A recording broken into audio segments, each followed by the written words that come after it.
Well, hi everyone. Welcome to the virtual Cobalt Cafe. It's week number 273 of our virtual series. Glad to have you all here with us. We've already got a full room and very exciting to have so many people here to participate in the open reading as well as to hear our featured reader, Alex S. Johnson. Alex, really thrilled that you are here with us tonight. Alex is no stranger to Cobalt Poets. He's been here before as a generous participant in our open reading, and I'm really happy to have you in this slot tonight. We're going to do a chunk of our open reading first, 5 open readers, and then we'll have Alex and then the rest of the open reading. If you would like to read and you haven't already done so, send me a message in the chat and I will be happy to add you to the list. As always, it's 2 poems maximum. Read up to 2 poems, and the suggested time limit is less is more. There you go. So take that to heart and interpret it as you will. And there you go. So also make sure you have the chat room open. The chat room is where you can interact with each other since we keep the mute on lockdown for the sake of uh, safety and making sure that any Zoom bombers who sneak in don't disrupt the actual festivities beyond occasionally posting obscenities in the chat room, which is slightly less obnoxious than coming on live. Anyway, that's why we keep the mute lockdown during the whole thing. So finally, that we do have a 1 drink minimum here at the Cobalt Cafe. Make sure that you have a drink with you to help support the venue. It's like such a habit for me to say that, even though the actual venue closed in 2014. But that's the thing I used to say every night when introducing the open reading. And so we're kind of just stuck with the 1 drink minimum, even though the venue closed, 11 years ago at this point. Sad when you think about it, but so happy that we all get to be together in this space. So, having said all that, before we get to our first open reader, I would like to ask if there are any questions. Martin Parker. Good evening, Rick. I was just wondering this evening, what are your thoughts on gingerbread? Oh, big fan of gingerbread. Uh, kind of at the point where now that you've said gingerbread out loud, I would like to just kind of like I wish there was some right here or waiting for me when the reading was over. And I like really gingery bread.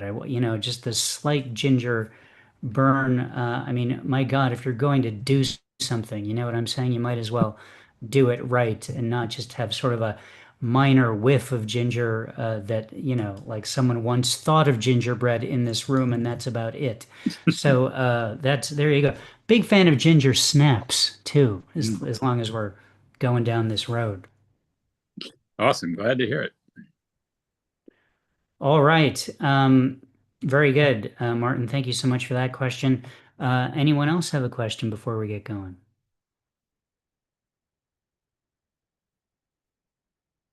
Okay. Well, there you go.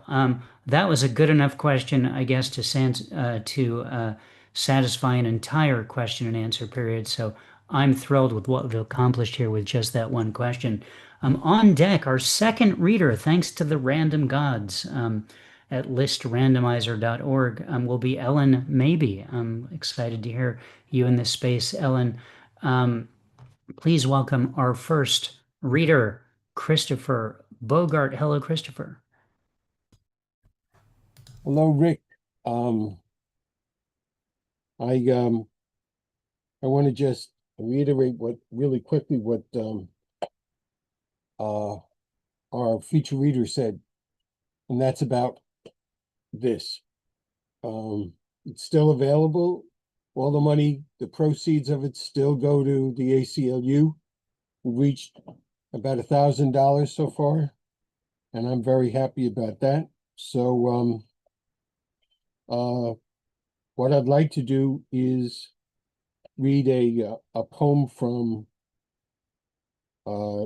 this book. Wait a minute, where is it? Well, I might as well read it from here because I don't have any other way to do it. All right, so this is called I Dream, and it's based on Walt Whitman's quote. But now of their forms at night, I dream, I dream, I dream. I wrote this because the book of poetry that it was written for is about migrants traveling from Central America to get to the United States. And this one's called I Dream. Beyond fetid outposts, balanced on banks of stagnant streams, beyond flapping soil clothing flying half-mast, beyond nightmares hatched in nests on humid nights, beyond cat heat howling, babies crying, hope dying, I dream. Far from the stench, decomposing heat, rise of gaseous steam, from landscapes festering with flies, of mierda in piles, of prophecies croaked by buzzards on mountains of decay, from lies expressed to babes, from paps of garbage queens, I dream. In night, the screech of steel on rusted rails, a whistle wails, where tomorrows are an endless train on the rails of today's, where teenage mothers finger worn thread beads in prayers, where pale Diana hangs her black hair over eternal night. It is there that I dream. And the second poem I want to read is in the Silence is Consent, but it was originally written for this book. And this was the first Trump presidency. And but this one is called The Price of Silence. Silence is sometimes defined as the absence of sound, but silence is really the absence of action. Silence, however, is always profound. It punctuates, communicates, sometimes in pages, most often in volumes. Silence counts its victims not in hundreds or thousands, but in hundreds of thousands, in millions. Silence has forever been complicit in the silencing of voices of millions of souls in Uganda, Rwanda, in Cambodia and Armenia, in Auschwitz, in Dachau, in Bergen-Belsen, in Baba Yar, and in Bangladesh.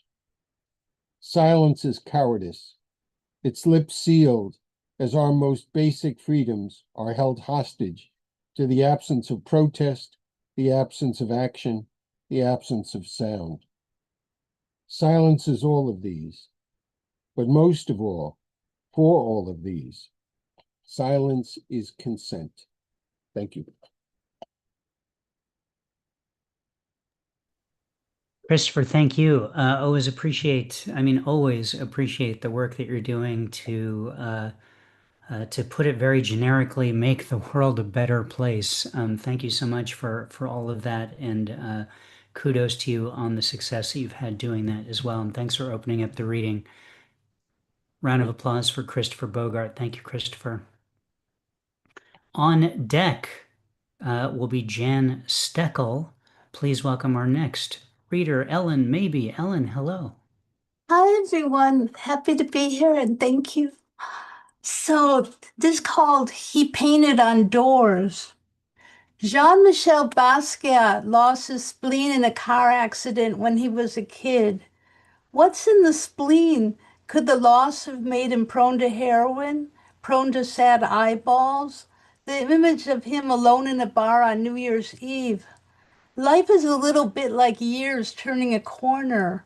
He painted on doors when he had no money for canvas. He went through doors and windows like he was building a house from within.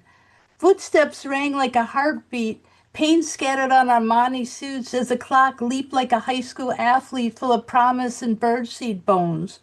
We're part animal, part anima, part anime, and part animal cracker, playful and wandering through the molecules we inherited.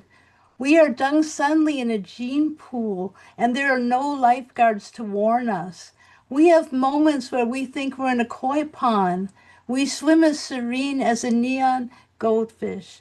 I was once drawn to a goldfish at Junior's Deli because it reminded me of the swagger of someone I once knew. It had this human expression. I once was sitting in a car at a gas station, and there was a dog looking over at me and nodding with the weight of the world on his snout and fur. He looked at me with complete empathy. There was no distance between us. He seemed like he really understood. Heads or tails, do we choose? The coin of our life flips any which way. Who knows how it will land? We dive into life anyway, not exactly sure if the pool is full of ice panes, soft things, or simply air. Thank you. Ellen, thank you. What a delight to hear your voice in this space. It's been a while, but like my entire life as a poet has at one point or another involved hearing your voice reading poems.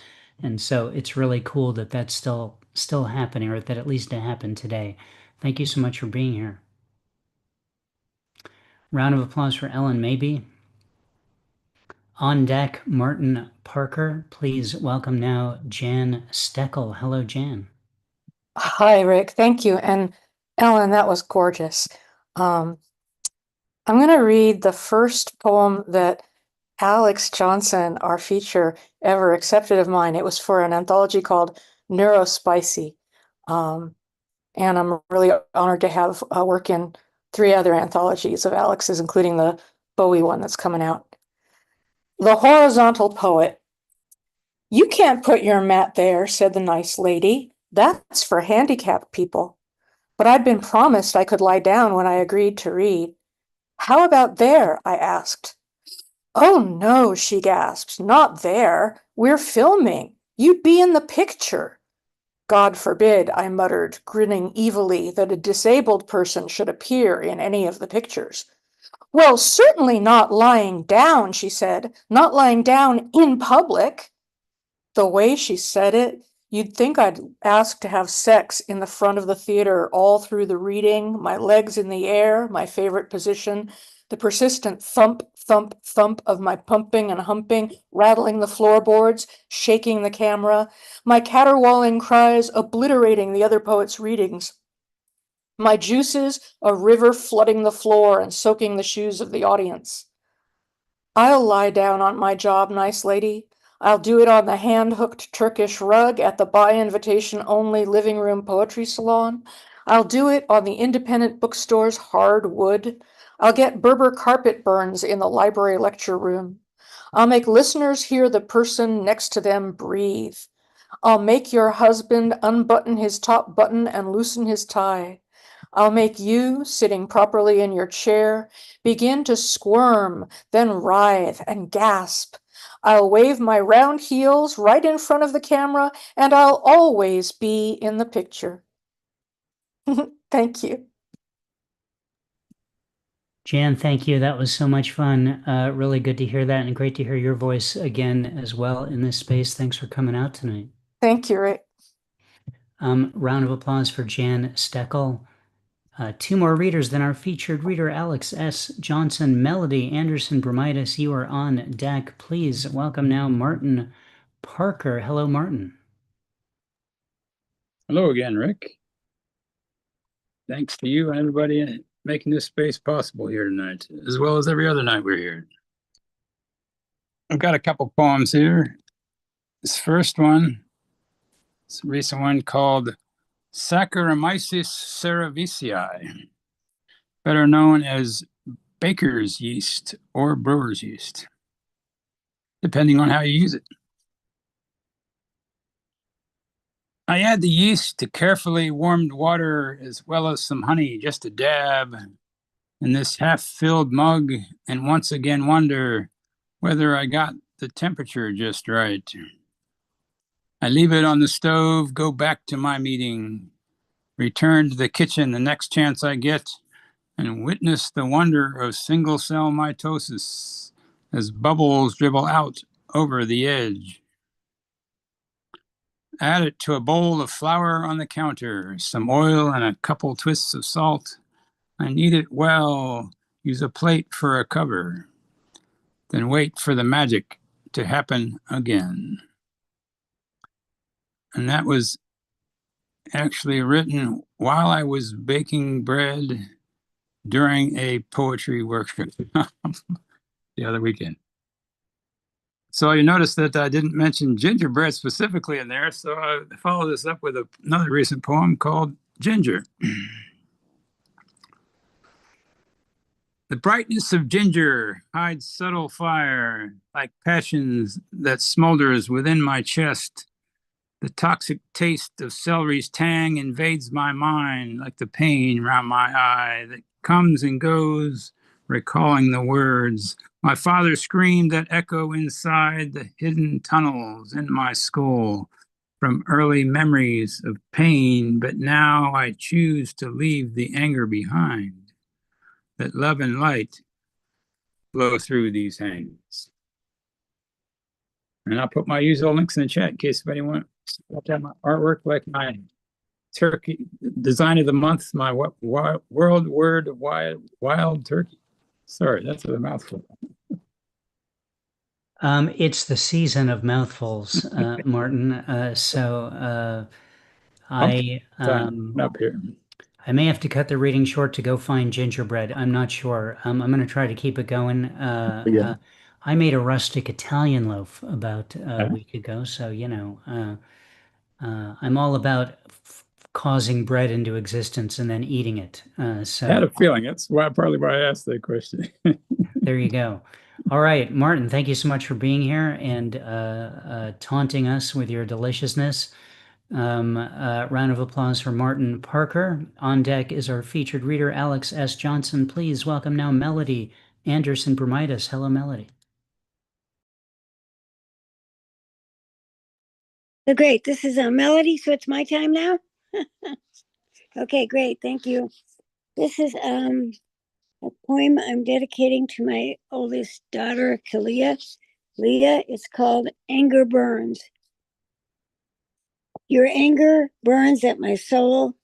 I told you one day you'll have to forgive. Forgive your parents, I being one, for all you perceive they did to you. From then on out, you can be friends, and there's no dearer, clearer relationship than that one. I had that, I'll call it grown-up relationship with my dad and mom before they passed. We could go to the movies, pass the popcorn, slurp the soda, and laugh together.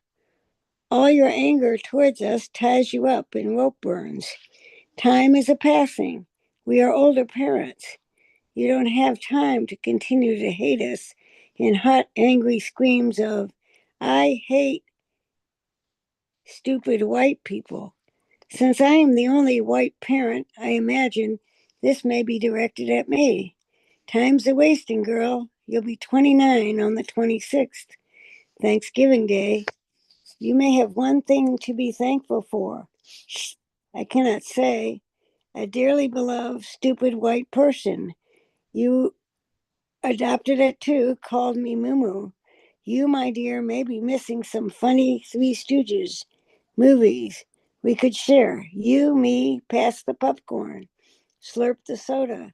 Show Sophia, your daughter 5, my granddaughter 5, how grown up, grown ass women can laugh at the stupidest things.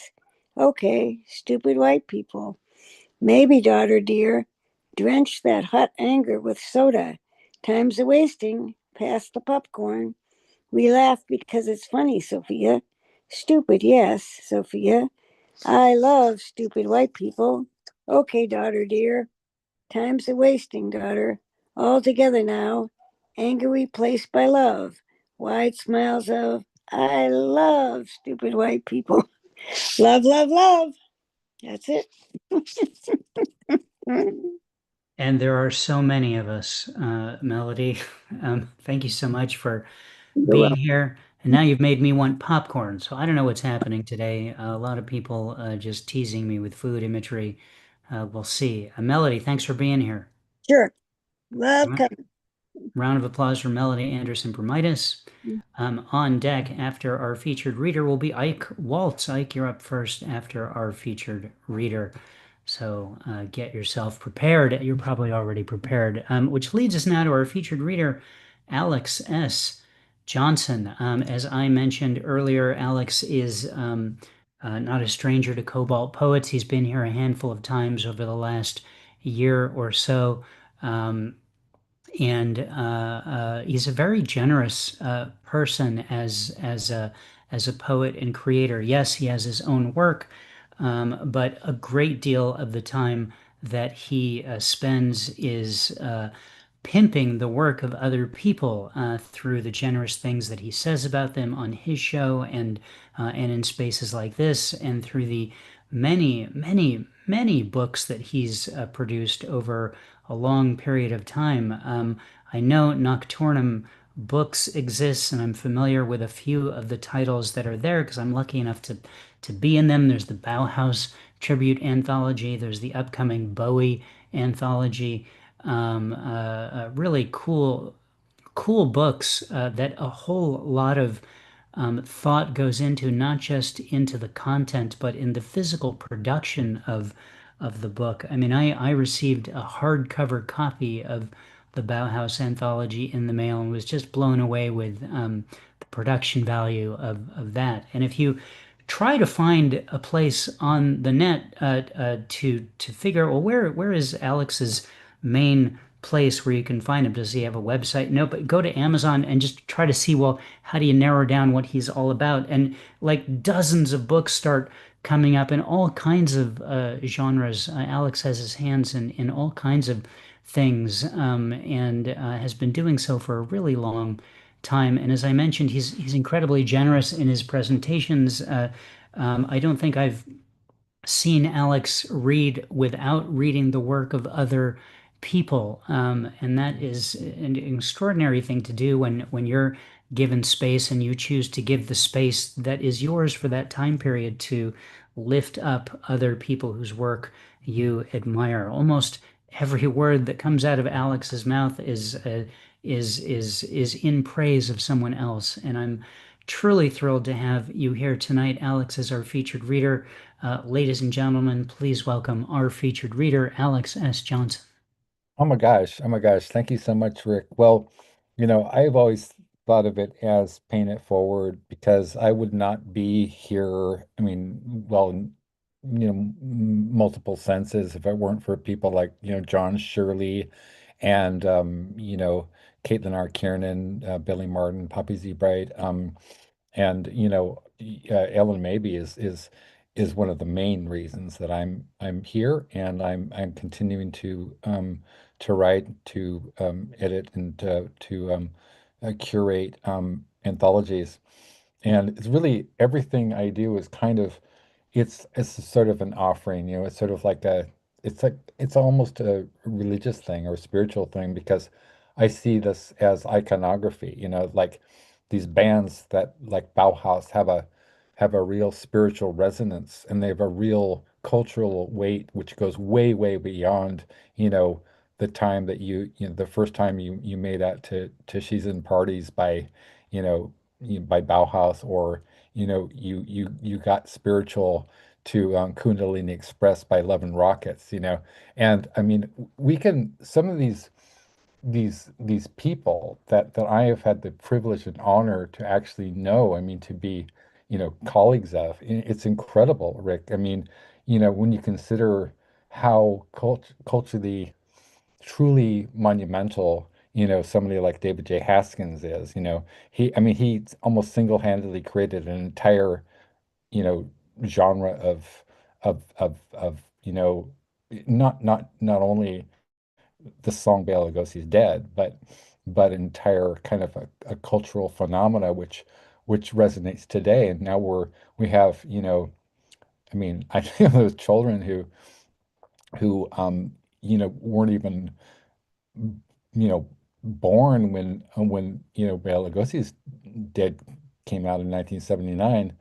So then you have like bands like Black Sabbath. We did a Black Sabbath tribute, and I just like to show um, what this some of these works are for charities, and some of them are not. For instance, Neurospicy is all about Special Olympics, and but Hand of Doom, the proceeds for Hand of Doom, which features all original stories by people like John Shirley, who was the primary screenwriter of the movie The Crow.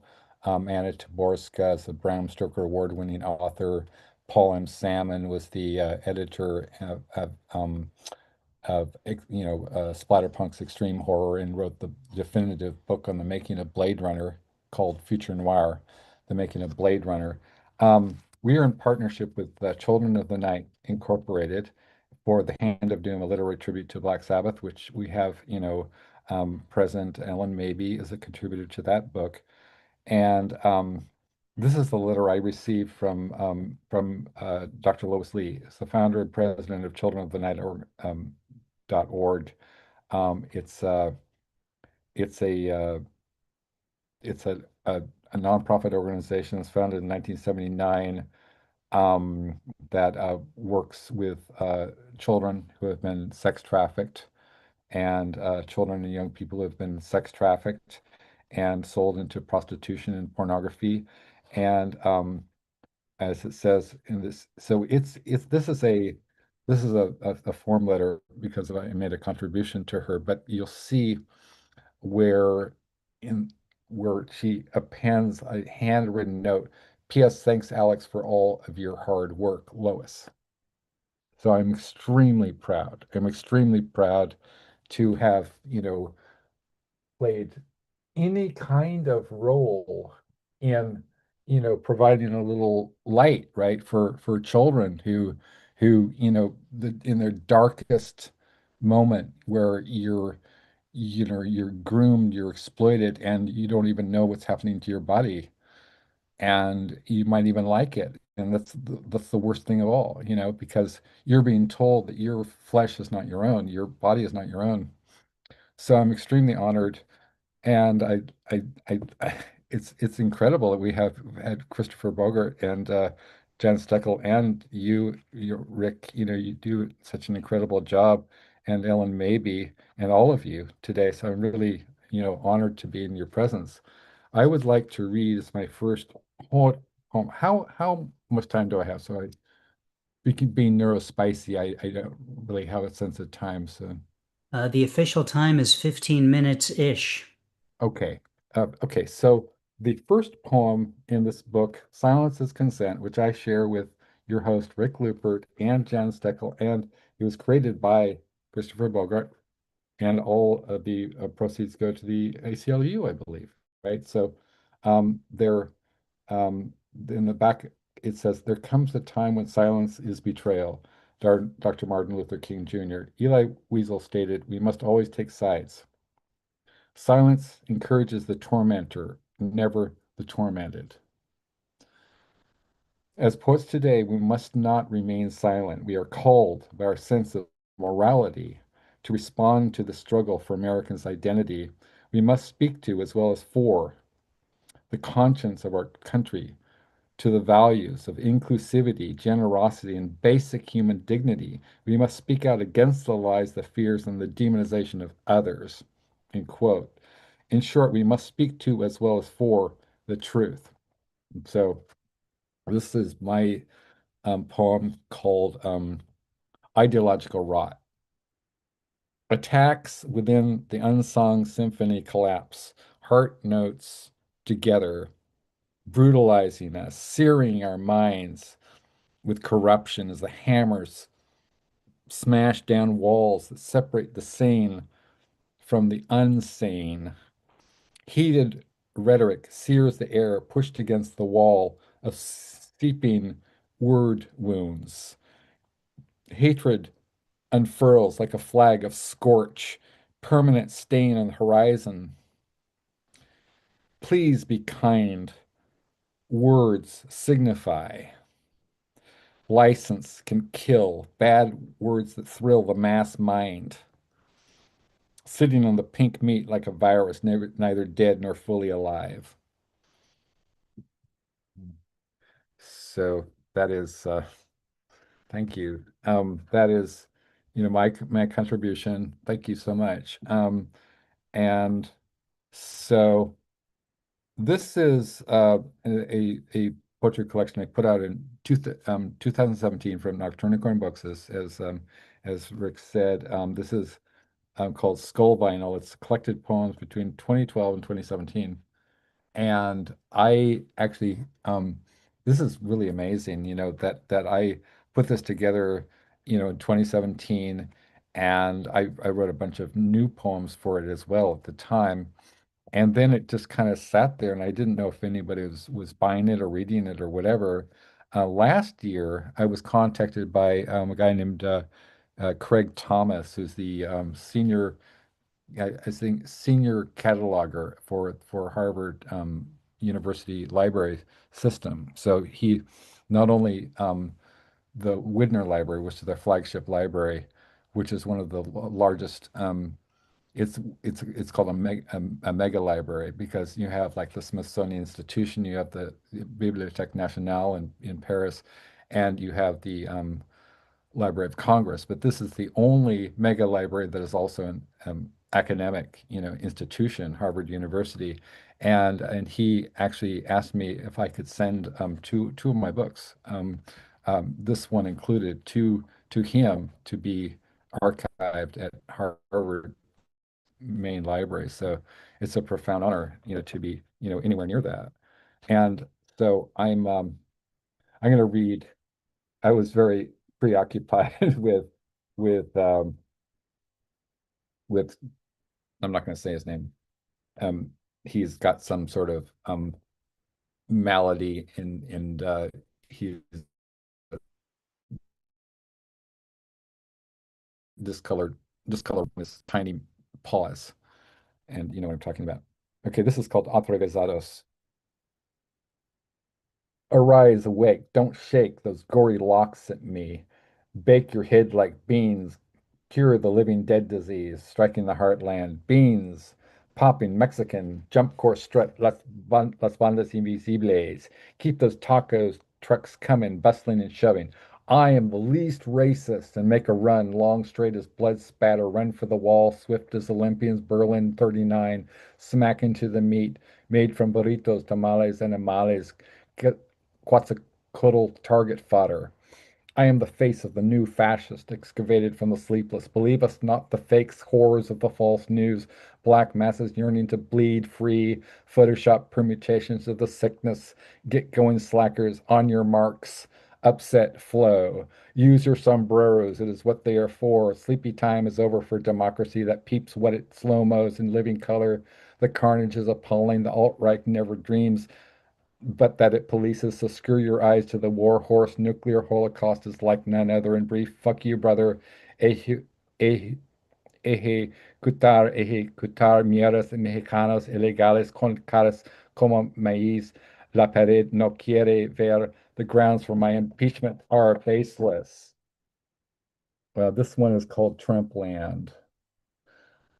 Dance, dance, dance to the song they're playing on the Sieg High Fidelis in stereo forever stoned on alt-right fever. Are you a true believer? Catch their latest hits, do the genocide, see boys and girls catch fire, take all our amusing rides, roller coaster of death, visit the body pit park, climb over rubbery corpses for a lark, one rock, one undesirable fewer, one executive boulder crushing the demos forever. Buy the ticket, take the lie. Twist a fact and win a prize. Orange is the new black mass. It's lovely when your daughter has a fine hot ass. Bedtime for democracy is a fun, fun time for the likes of me. Ride a tiny cart to the land of blown apart. How do you bleed?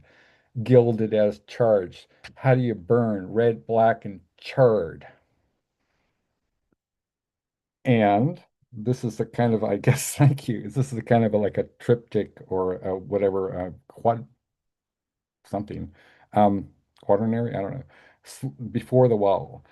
Slowly and by turns, they wiped the tears from their faces and salved the burns, scraping all traces of fear into the urn, the powder rising higher. Every death trip has been earned. Remember the fiesta. Now we're going to test you. America stands tall as Gajiro before the wall. And so, indicated in the broadsheet, I don't know what you call it, that Rick produced to kind of publicize and promote this my appearance for what it's worth. It mentions that have a serious, kind of like um, I'm a serious fanboy of Terry B. Murphy. I don't know if you're aware of who Terry B. Murphy is, and I had the pleasure of meeting Terry B. In 1998, and I actually I had a magazine called Juggernaut, the magazine of extreme music, and I had the great good fortune of actually meeting her and interviewing her in person for my magazine. Later, I was at a backstage at a Switchblade Symphony concert. Actually, was Switchblade Symphony and Jack Off Jill, and I was talking. I had a kind of a fairly kind of disappointing encounter with Tina Root, who's the former lead singer of Switchblade Symphony, and she's now, I think she's in real estate or something, and I went up to her and I said, "Hi, I'm Alexis Johnson. I did that interview with you for Implosion magazine." And she said, "Oh, well, that was really long. It was really long." And I was like, "Yeah, it's a really long article about you," which is like, and I'm thinking it's free promotion, it's free advertising, right? So, yeah, it was really long. She sounded like she was kind of she acted like she hated me, And I was like, wow, so that's not fun, right? I mean, I'm still a fan of Switchblade Symphony, but the kind of jerks. And so then I heard this voice behind me, and I was like, "Hey, Alex, hey, I I'm gonna just say it. Hey, motherfucker." And I was like, I turn around and it's Terry B. Murphy, man. And she says, "Come here, give me a squeezy hug," and I'm like, "Oh, Terry B. Murphy, she's so hardcore. She was with Easy E from NWA, and and she was actually signed to Comptown Records. And she just came out with a new single from her new album with My Ruin, which she does with her husband Mick Murphy. It's called um, it's the compromised. It's about the orange guy. So I strongly urge you to check out Terry B. Murphy because he's amazing, right? Yeah, and she gives really good squeezins. So, I've had squeezins from the best. So this next thing is I'm coming up on my time. So this is just one paragraph from I guess it's a prose piece or prose poem by Henry Rollins, and it's from Black Coffee Blues, which is from his own publishing house, 21361, which Ellen maybe is published by as well. People are fucked. They fill your life with pain every time you think it'll be different. It's not. It's always the same bag of lying evil shit. When they get killed on the freeway, they ought to let you stand on the bodies and get your picture taken to give you something to smile about. Long live Black Sabbath.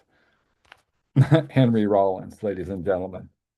Um, and so, with the few minutes that I have left, I'm gonna see if I can find my poem. This is from a really neat book that I wrote with my partner, Aaliyah Celeste Williams, aka Pickles. You'll see a lot of references to Pickles in my anthologies. She's an amazing poet and fine artist in Monroe, Michigan, southeast rural Michigan, and two-time Bram Stoker Award-winning author Sandy DeLuca whose work is also archived in the Harris Collection of American poetry and plays at Brown University alongside, the likes of Walt Whitman and Edgar Allan Poe. So that's Sandy. And and I did, and so she did the cover. So, it's available on Amazon in Kindle and paperback. And the cover art was done by Sandy DeLuca. The cover design, as always, by Adrian Baldwin in the UK, is an amazing artist and a novelist, and actually wrote for the BBC many comedies for the BBC. And so let's see, what can I? Oh yeah, Russian Dolls. Russian Dolls by Sandy DeLuca or is it Russian Dolls by Sandy DeLuca and Alexis Johnson, which is actually based on the movie uh, Metropolis by Fritz Lang, which is an amazing and highly influential German expressionist classic. If you haven't seen that, you're missing out. Russian Dolls by Sandy DeLuca and Alexis Johnson. And I think I'll have one more after this. Nested like Russian dolls, fan blades of the whir of worlds within worlds, a banner of the Phantom of Liberty unfurled to Texas' neon black, rippling data on their skin that slips streams down like mercury. Their bloodstream tingles with data points telling them the time is out of joint. Rebellion has been formed against the elite, challenging the death cyborg, the false Maria, who lures the citizens of the underworld away from the saint of shining countenance. They tie Maria to a cross, howling with laughter. They sit at a light. She screams through her gag, to no avail, pitiless. The mass mind seizes with hate, seeing projected on the darkened screen of their minds all the grim and murky conceptions, all the resentment, the will to the lie, desiring to die in the final hill of wickedness. All seems lost as engines of recursive universe churn like a factory manufacturing shadows. When suddenly the heavens shudder with a thunderstorm, bullets of rain fire at the flame. She sags, barely alive, badly burned, but nanomachines rush the healing to her cells. Her flesh regenerates, rejuvenates, firing torpedoes of beauty into her DNA. Awakened, she heaves her body, lets out a howling scream. Bondage unfastened, atoms, photons, cells from a trillion light years past and future burst upon her enemies. Galaxies are born, planets burn, turn to suns, moons, and stars. Rebirth, life, and death play out in a terrifying simulation. She floats to the dome above her, begins to chew metal and stone. Feels within her reach and meets her apocalyptic goals. The false Maria sags in the death throes of virus, tearing up the final traces of her cyborg self. Vengeance against the tainted robo-whore. Finally, anathema. And so that is based on, a very, very amazing and influential movie. When you see Metropolis, you'll realize that it was actually the inspiration for movies like that you may be very familiar with, like The Crow, like the first Batman movie with what's his name, Michael Keaton.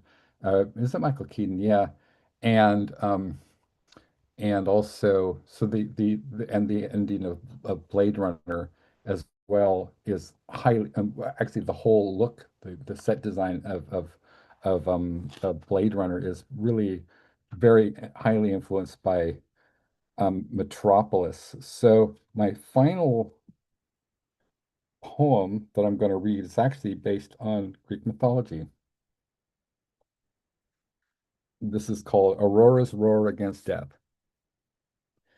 As Troy's great hero Tithonus felt the caress, Aurora's glowing breath upon his cheek, their lips his soft, hers radiant met, and ever then again her tender, certain fingers pulling up horizons like a curtain. Aurora entangled her divinest flesh with eager youth mortal Tithonus. Never were two joined hearts more joyous except one thing. Nature having so arranged that youth so vigorous must yield eventually to age. One day Aurora's gown would cross his grave.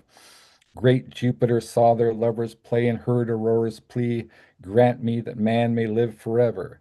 Give him immortality. Alas, she did not think to ask a mortal man, not sink into a decrepit state. So Tithonus grew, stooped and feeble, old and gray. His warrior pride deflated as she raised the curtain of again a day by day by day. As older he grew, and older still, a walking, rattling skeleton with a long and knotted beard that trailed far behind him. Let me not live like this, said Tithonus, encased in dying, never dying flesh, tears like rivers following the lines upon his face, down to the withered hair upon his chest. So, with pity for the one that made her heart sing, she rosy walked through Tithonus' bones and made him a cicada. Nourishing 17 years on a tree root, Tithonus awaited his return to ground to make Aurora with his timbrel a most pleasing sound, winged with a song to celebrate his love, the dawn. Thank you. Alex, thank you so much. Quite a lot of history in your presentation. Covered a lot of ground. I liked when you were talking about the first time you made out to she's into parties at a party. I have yet Right, to have yeah. that experience, but the night is young, my friend. The night is young. Yeah. So that was cool. Gilded as charged is a line that a couple people posted in the chat, which I also dug. And I also like this outside of a poem line. I've had squeezums from the best. That's poetry unto itself. I don't think I could possibly find enough things to paste into the chat for people to appropriately get to. We talked about you maybe sending me a Zoom a PayPal or Venmo ID, and the day got away from us. If you've got that for virtual tipping, please paste that in the chat. Yeah, Uh, well, in the meantime, I'm going to paste the couple things I've got, which is you can download. Oh, I should actually share the screen and show the broadside if I'm going to go on about it. There you go. This is the broadside for Alex's poem, Blowing Kisses to My Critics, that you can download now from the Cobalt Poets website at the link pasted in the chat, poetrysuperhighway.com/cobalt. And this is how we thank and compensate our featured poets. Ask that you can download this and have it print it out or just look at it. And then perhaps you'll consider tipping the featured poet, just like you might throw some coin into the hat that gets passed around in an in-person reading. If I guess if you do paste a payment method into the chat, Alex, you can do that. But there's so many books that Alex produced that you can get your hands on. So you might just search for Alex S. Johnson on your favorite online retailer and check out what you can find there. I've pasted links to a couple of them that Alex mentioned, including his 2017 book Skull Vinyl, as well as the collab there with Thunderstruck with Sandy DeLuca and Aaliyah Celeste Williams. So buying a book from a poet is a really cool thing to do as well, and a great way to tell them that you like them. And since Alex is the producer of these books, that's almost a direct way to tip him as well. So it's a good thing. It's a good thing to do. And as Alex mentioned, sometimes his books, the proceeds go to good causes. So you can't go wrong. On top of which, supporting a poet by buying their book is a good cause, even if and especially if they just buy coffee with it. It's fuel that keeps us alive. So there you go. Alex, thank you again thank for you, Rick. your reading and for being here. And I really appreciate your presence and all that you do. Thank you so much. I just wanted to add a couple of things. One that you actually, Rick's actually his first piece that he had in one of our anthologies was the 20 was it 2016 or 2017 anthology Anthem, a tribute to Leonard Cohen, which actually we're going to be doing a second edition of that one. Also, the title of the broadside for my poem, which you can download here on the chat, is Blowing Kisses to My Critics. That's a line from a Terry B. Murphy song. Blowing kisses to my critics like a true OG. And also, this is the first time ever I've been, actually, uh, what's the word? Not flattered, but I've been praised for pimping. So, I get to be a pimp as well as as an OG. So thank you for that. Add it to the resume, Alex. The email that you pasted into the chat, is that your PayPal ID? That is a PayPal ID, correct? Okay, cool. So there you go, folks. You've got that as another option too. Alex, thank you again. Please come back. You're always welcome in the open reading to be here. I know you'll come back periodically, so just know that you always have a place here.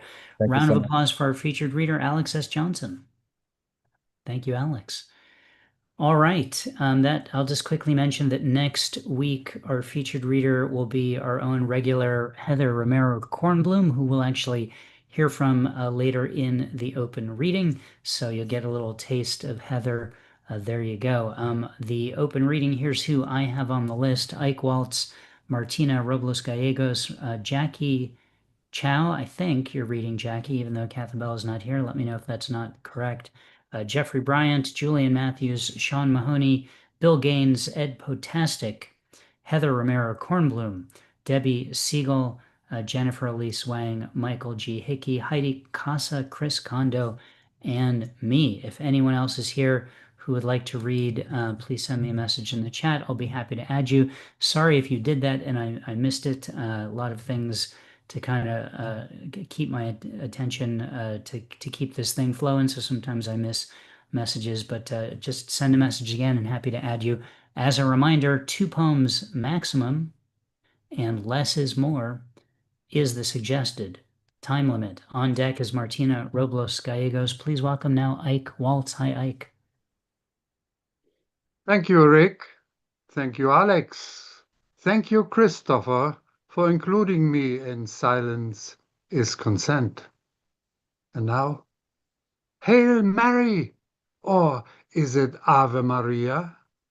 Hail Mary, a daily jibber-jabber overheard in the ancient streets of Rome, Anno Domino 2025.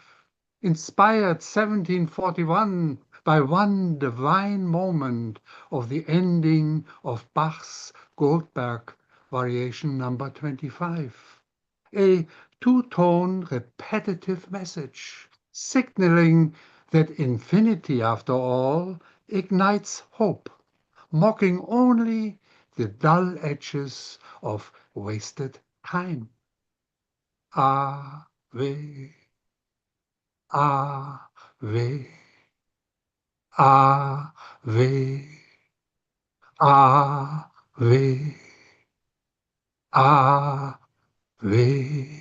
Ave America, panic in Angelicum, corpus Donaldo per diem, Ave Trumperator, Te Deum laudamus, Donaldo J. Salutatus, enemy populus. Good morrow, no friends, you one. And we don't understand that we had lost.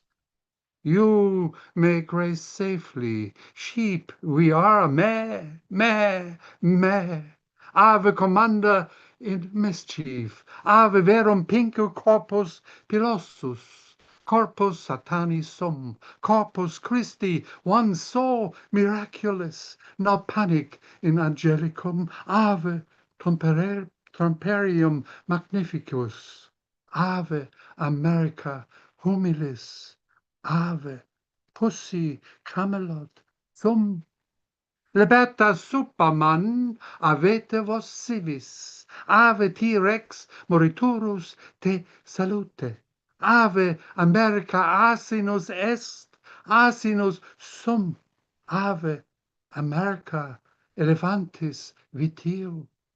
Ave to that silent American curriculum. Sic heil fideles, they say, and they mean sum. When fear darkens day, then hope buries light at sight. Just don't you forget, history must believe itself. And what do? We make love, we hate, we fight, we kill, we forgive, and we conveniently forget all of it, failing to explain this perpetuate forever. Why? Why? Why? Infinity, after all, has a way to ignite hope, mocking only the dull edges of wasted time. Ave America, I am yours, and deep inside you are, forever to be mine. Quando corpus morietur, fac ut animae donitur, paradisi gloria, ave, ave, ave, ave, ave, maga, amen, Americum.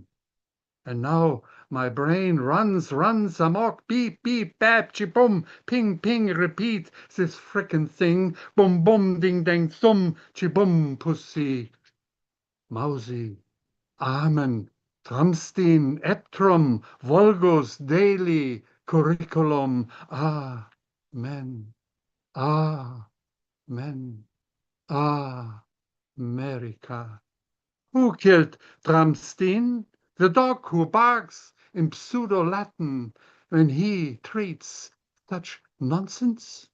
Yes, it's history in hysteria, after all. Thank you. Ike, thank you so much. Great piece. Great to hear you. Thanks for being here so much. Round of applause for Ike Waltz. On deck, Jackie Chow. Please welcome now Martina Robles Gallegos. Hello, Martina.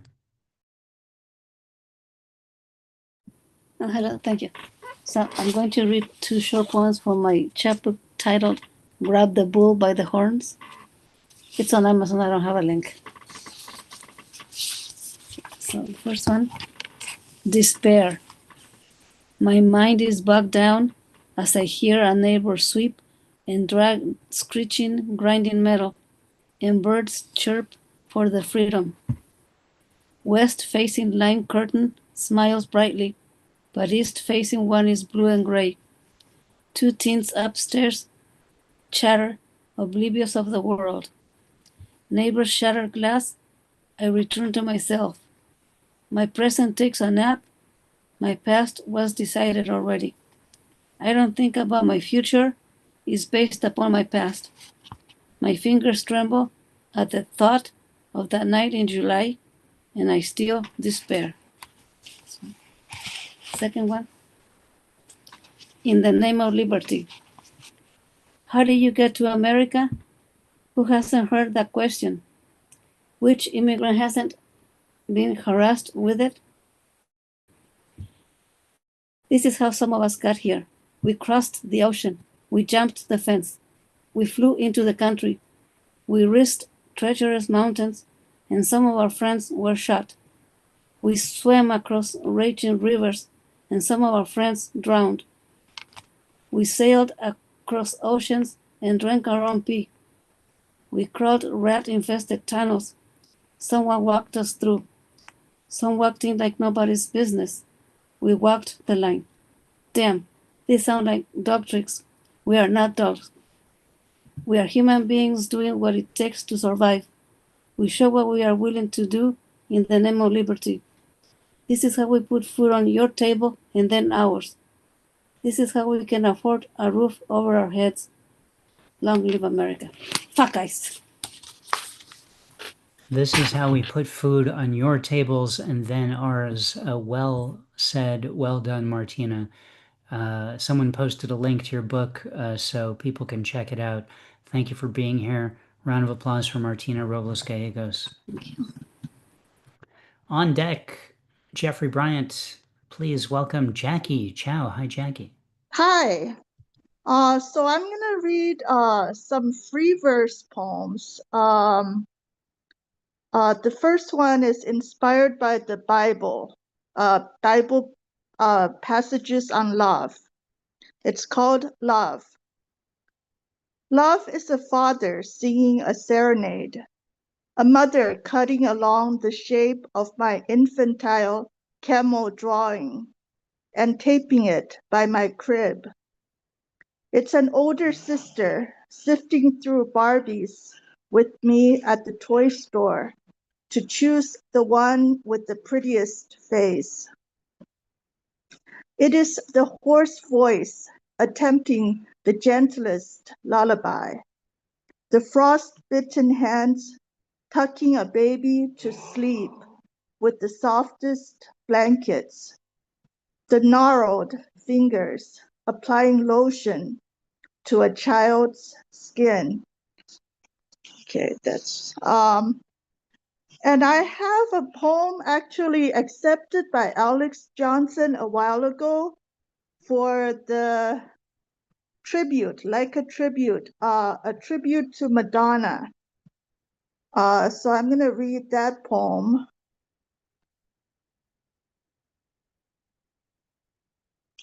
It's called Madonna Revisited. We flipped our black ponytails, one hand on a hip, the other shaking a finger no, singing, I'm a material girl. Neighborhood kids, we giggled about kissing in spin the bottle games, as if kisses and hugs were all the price we had to pay for diamonds. We too painted our lips red and donned stilettos as we came of age. But we were no stars reserved about our sexuality. But the queen of pop will inspire us with her iconic lyrics. Their meanings we now understand. Thank you. Sweet Jackie, nice to hear some of your own work tonight. I mean, so cool that you participate in the collab and we get that thing, but nice to hear something that we don't usually get to hear. So well done. Thanks for being here. Yes, and we missed Catabella. She said she wasn't able to make it. And we had a rough week last week. Well, I hope this week is better and that we see her again soon. And thank you for being here. Thank you, Rick. Sure. Round of applause for Jackie Chow. On deck, Julian Matthews. Please welcome Jeffrey Bryant. Hi, Jeffrey. Hi, everybody. Wonderful evening tonight. I'm going to start off with something that's pretty new. My body moves as little bone fires lighting a Sangra superhighway. My truth is in zeros and ones pedicured across my feet. The nursery rhymes I backward mask into your ear. I left my best life on your floor, highlighted in stains, revealed in ultraviolet. Days of laundry, hampered loss, blood, dirt, obscured cries for poetry. My skin still cries out for your morning fingers, circling life up and up before the roses slowly bloom through my lacerations. And in that moment, I become soundless. Second poem. This is based on a famous French film by Agnes Varda about a woman waiting for biopsy results. It's called Jeffrey from 5 to 7. The death card. That's what I saw under her long burgundy nails, in between sips of chamomile tea with honey for bad news. Oh, change, I hate you, your long tail dragging as you sneak through my bedroom door. Out, looks into my eyes, looks into my eyes and says, hey, I'm here for you. And he is at that moment, but not in the way of blooming lavender. Thank you. Thank you, Jeffrey. I want to wear a black fur hat in summer because I've lost my way is an extraordinary line in a couple of extraordinary poems. Thank you so much for being here tonight. Thank you.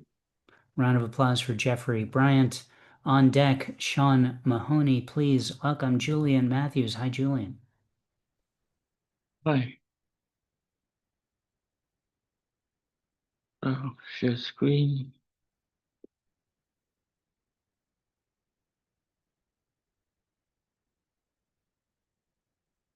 Launched in 1977. Voyager 1 and 2 are almost 16 billion miles and 13 billion miles respectively from Earth, the furthest any man-made objects have ever been. This is like a letter from Voyager 2 to Voyager 1. I hurtle towards you in a chase of the chase. Nothing has come between us for 48 years. We may be two needles in the haystack of the universe, but we are not lost. Space-time is just a figment of fictional fabric, a creative cloak conjured up by human imagination. It's a material construct of intertwined threads that none can fathom, yet humans still want to believe. The sages told us time is an illusion and space merely a projection of consciousness. They were right. Nothing is what it seems within all this nothingness. I should know. I've been out here long enough. The only exception is your existence and the knowing that you are still out there too. We are uncoupled pilgrims on odysseys well beyond the firmament, and we're never going home. In your wake, I pursue you for decades, but at the speed of 38,000 miles per hour, and you at 34,000 miles per hour. The math adds up. I will never catch up. Not in this lifetime, or so it seems. They made you bypass me in the flurry of the asteroid belt between Mars and Jupiter, never to look back. I spied your form of silver and gray, white and gold, flying past like Apollo's metallic chariot. In your shadow I fervently follow. We are further away now than any man-made thing has ever been. A cosmic dance across an extended, endless, bedazzling ballroom, two performers pirouetting across a twinkling stage, Torville and Dean ice skating in their final routine. Within our bowels we hold hope. Greetings in 55 languages. Music from Bach, Beethoven, and Blind Willie Johnson, sounds of a Chinese zither, an Indian raga, a Peruvian panpipe, a Navajo chant, Javanese gamelan, the Balinese kacha. The mission has been long, too long, like this poem. I self-soothe to the music in my mind as if in a trance I chant, sing, spin, and vibe. I'm the conductor of my own orchestra, the featured soloist, even the lone audience. I finesse the finite within the infinite. Can you not hear me? Or are your headphones on? Beatboxing in your head, pounding at full volume just to shut out the engulfing silence. Do you not relish the solitude like me, the never knowing of arriving, the comfort of being ever present in the absence of codependence? How lucky of us to be the only souls to have crossed paths so randomly onto this super highway of superhighways, taunting angry asteroids, cursing comets and dodging every malevolent meteor shower. We are the new kids on the block, mapless visitors in a rowdy city of ruddy road rages, and ever grateful for the near misses. Thankfully, we remain unscathed, unblemished, undefiled, or at least I hope you are too soon. The pale blue dot will fade to gray, signals will be lost. As our energies recede, we will wind down and all human monitoring will cease. We will finally be on our own, just two spacecrafts passing in the void. Our longing for each other boundless. We hold the high ground. In this airless sky, your scent will leave a trail. You will purposely decelerate and drift into my path for what is 3 billion miles between BFFs. I shall reach you. Our twains shall meet. Humans sent us out as messengers, your emissaries, hoping to make contact, not knowing of our plan, the hidden agenda. With the mission over, we are just dying to jettison our clunky cargo, lie back, and give each other a well-deserved massage. Aliens schmalians, just another geeky wet dream. Indeed, the truth was always out here, in space. No one can hear you scheme. Thank you. Julian, that was epic and sad and extraordinary and all kinds of wonderful things. Thank you so much for conceiving of that, for giving voice to these poor human-created electronic souls out there forever getting farther and farther away. A round of applause for Julian Matthews. Well done. On deck, Bill Gaines. Please welcome Sean Mahoney. Hi, Sean. Rick, hello everybody. Just one tonight. Sunday night, as I was drifting off to sleep, you scribble a couple lines down before you go to bed. I think a lot of us probably do something like that. And I woke up in the morning, had a couple sips of coffee and a protein bar, and finished it. So I guess we can consider it a rough draft. This is called, We Believe Poetry Should Exist in Pieces. Why believe anything else is true? We believe poetry should exist in pieces and that fur be cut short enough. Reveal deceits, protect receipts. Your friends and neighbors tell stories, the nights you sang and howled, the nights you broke a trust.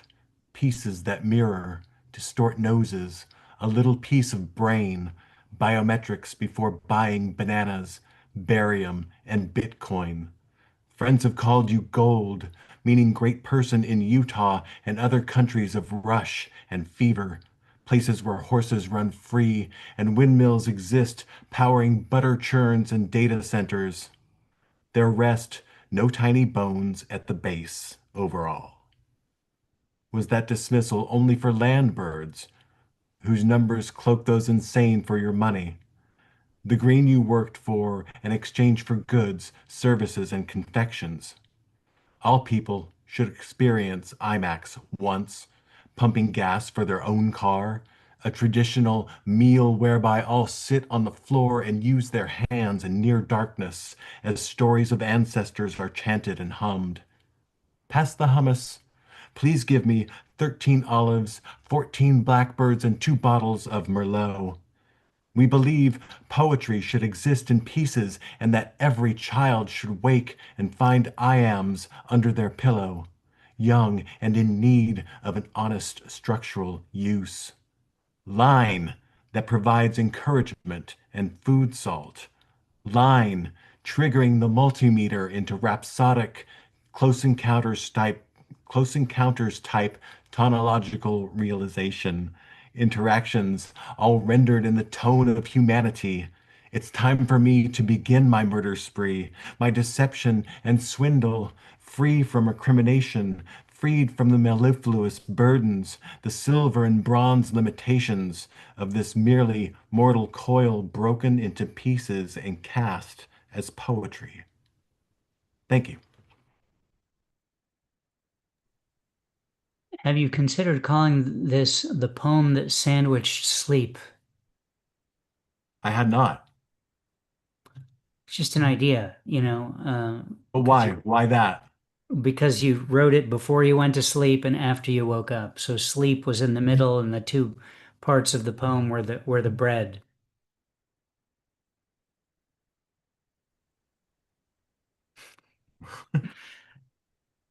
We can talk about this This another is kind of time a if you Spinal prefer. Tap thing, like, and if I fold it here and then we get and I don't want this before I go on stage, kind of like that. Sure, sure. Sure.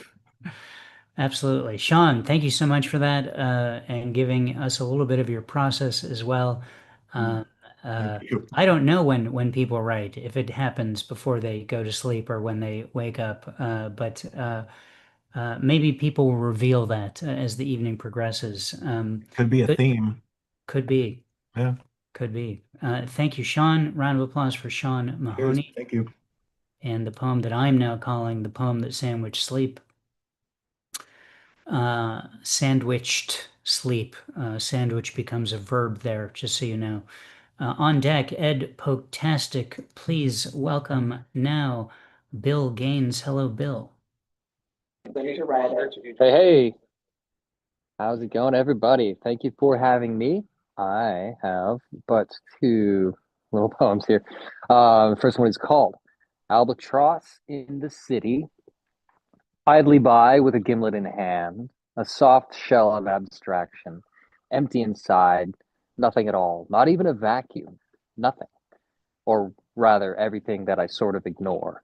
I sit and I sip and I listen and I move without moving and I fly as if on roller skates, on puddled streets, past neon lights, at ground level, windows and doors and buildings, profound level, mom and pop, mannequin, deli, an albatross in the city, righteous, colossal, confident, patient, and calm.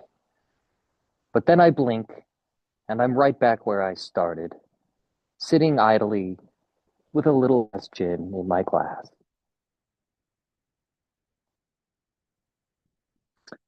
Thank you, thank you. Number two, this is actually it sort of petered out, but I picked up on a food theme earlier, and I don't have any food specific poems, but this one involves a food. We've got other crimes in the mix. It is called the stark arc of an airborne pie thrown deftly to the stage, the pure and flawless vector guiding baked projectile to chosen target. Its math is perfect. Its aim is true.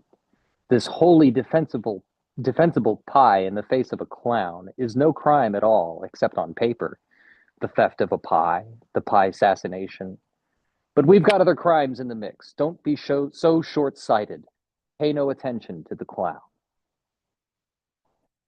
End of piece. Thank you all.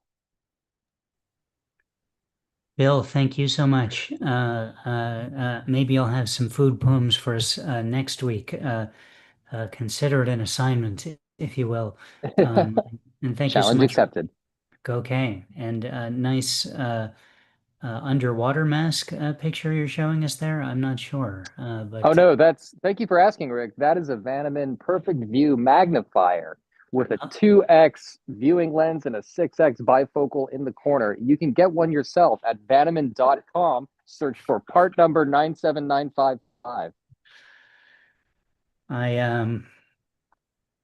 This is a commercial-free venture, Bill, but sure, what the heck? Everyone should have a pair of those, is what I always say. Or I guess it's not a pair, really. It's its own individual thing. Bill, thank you so much for that information. Round of applause for Bill Gaines, everyone. On deck, next week's featured reader, Heather Romero Kornblum. Please welcome Ed Potastic. Hello, Ed. Hello, Rick. Thank you for being a wonderful host they love the most. That goes coast to coast.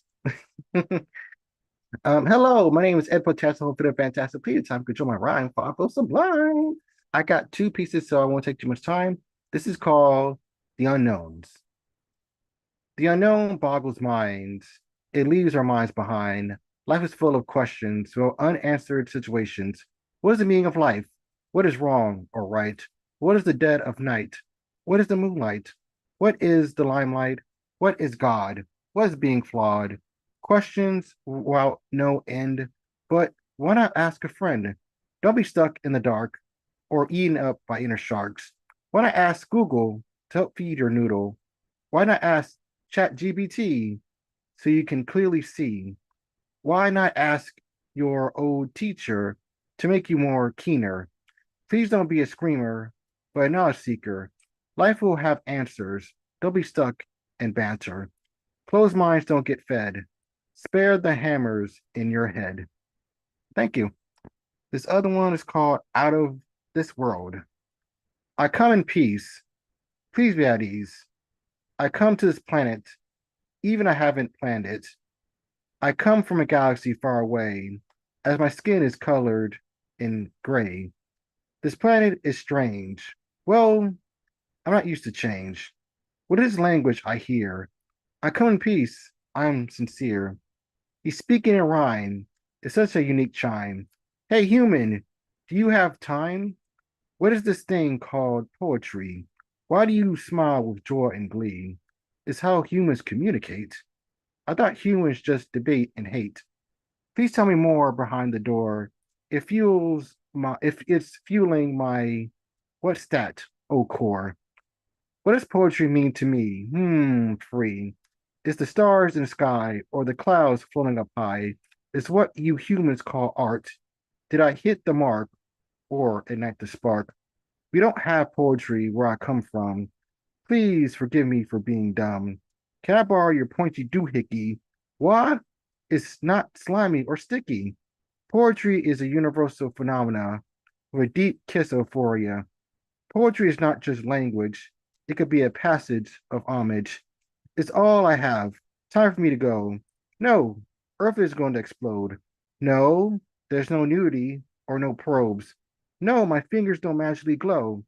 You are a strangely odd earthling. Well, peace, and keep on writing. Thank you. Ed, welcome to our planet. It's great to have you here. And you should know also, riffing on how you introduce yourself and me, really, that you essentially, by being here, are also going coast to coast and even across the seas. So, welcome aboard, my friend. And thank you for being here. Round of applause for Ed Potastic. On deck, Debbie Siegel. Please welcome now Heather Romero Kornblum. Hello, Heather.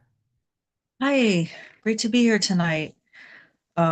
Super enjoying all the poetry.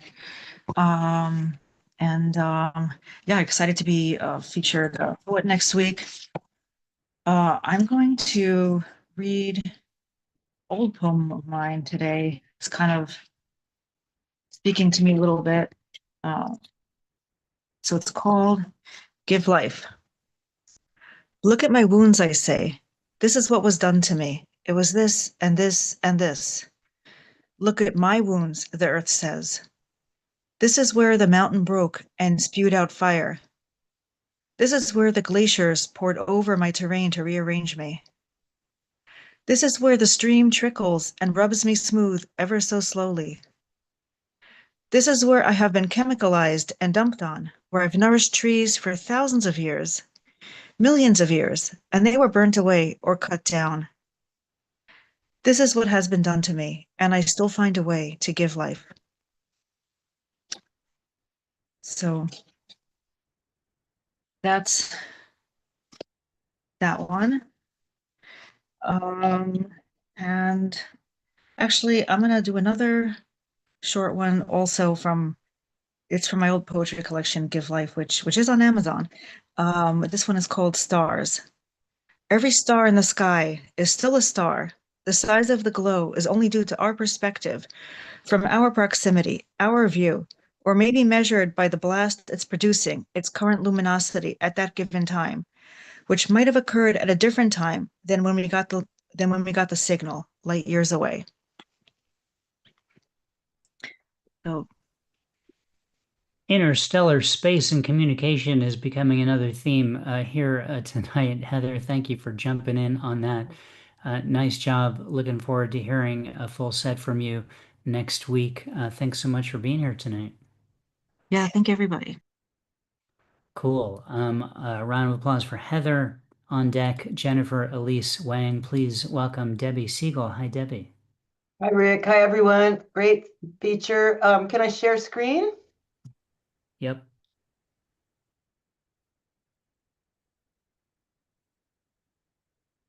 Okay. The moon will change your mind. This is a work of fiction, and any resemblance to actual persons or events is coincidental. High school seniors coming down off Orange Sunshine bummer trip. People's Park Drug Market Palace. Not so beautiful now. depressed all year, suicidal in winter. Everyone got too high, freaked out. Now a week or two of not talking about it. 4 p.m. Rick wants to hang out, calls his friend.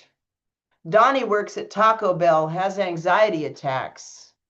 Controlling parents. It's raining. He's into it.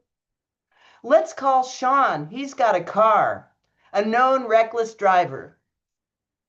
5 kids pile into car, drive to Bay Street Mall, hang out where kids like to go, down at Designer Row. Donnie splits, gotta get home before his parents know he's not at work. Now it's Rick, Kristen, Sonia, and Sean. Where do you want to go? Anywhere but home. 5 p.m., Rick calls Eli, says, no, just want to drink, listen to The Cure, and wallow in depression. Convinces him to come along. What could possibly go wrong? 6 p.m., Sean picks up Eli, drives the group to remote, rugged point near the bay. Sean screws around behind the wheel, scaring everyone. Sean accelerates, breakneck, screaming, clashes with fence, wedged 6 inches from sure death. Eli's hurt the worst. 7 p.m., all walk away from wreck.